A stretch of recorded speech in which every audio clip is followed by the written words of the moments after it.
সিংহের জঙ্গলে রাজা হওয়ার পেছনে শুধু শক্তি নয়, কিছু অসাধারণ অভ্যাসও কাজ করে। সিংহের বাস্তব জীবন থেকে এমন 5টি শিক্ষা আমরা নিতে পারি যা আমাদের জীবনেও কাজে লাগতে পারে। নাম্বার 1, আত্মবিশ্বাস। সিংহ সবসময় তার নিজের উপস্থিতি দৃঢ়ভাবে প্রকাশ করে। এখানে শিক্ষার বিষয় হলো নিজের উপর বিশ্বাস রাখুন। আত্মবিশ্বাস অনেক সময় দক্ষতার আগেই মানুষকে এগিয়ে নিয়ে যায়। সঠিক সময়ের অপেক্ষা। সিংহ সবসময় আক্রমণ করে না, সে পর্যবেক্ষণ করে, অপেক্ষা করে, তারপর সুযোগ বুঝে এগিয়ে যায়। এখানে শিক্ষার বিষয় হলো জীবনের সব সিদ্ধান্ত তাড়াহুড়ো করে নেওয়ার দরকার নেই। সঠিক সময়ের অপেক্ষা করুন, পর্যবেক্ষণ করুন, তারপর সিদ্ধান্ত নিন।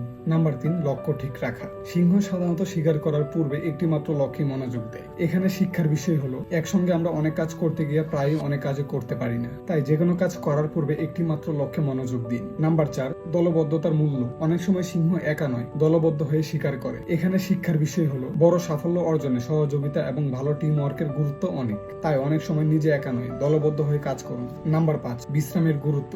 সিংহ দিনের বড় একটি সময় বিশ্রাম নেয়, কারণ সে ভালো করে জানে সঠিক সময় শক্তি প্রয়োগ করতে হলে শক্তি সঞ্চয় করতে হয়। এখানে শিক্ষার বিষয় হলো বিরতি নেওয়া অলসতা নয়, বরং প্রস্তুতি নেওয়ার একটা অংশ। এখানে মনে রাখবেন, সিংহের মতো নয়, সিংহের ভালো অভ্যাসগুলো জীবনে আনাই আসল বিষয়। তাই আজ থেকে সিংহের এই ভালো অভ্যাসগুলো আপনার জীবনে অ্যাপ্লাই করুন আর ধীরে ধীরে নিজেকে শক্তিশালী করে তুলুন। আপনার জন্য শুভকামনা রইল।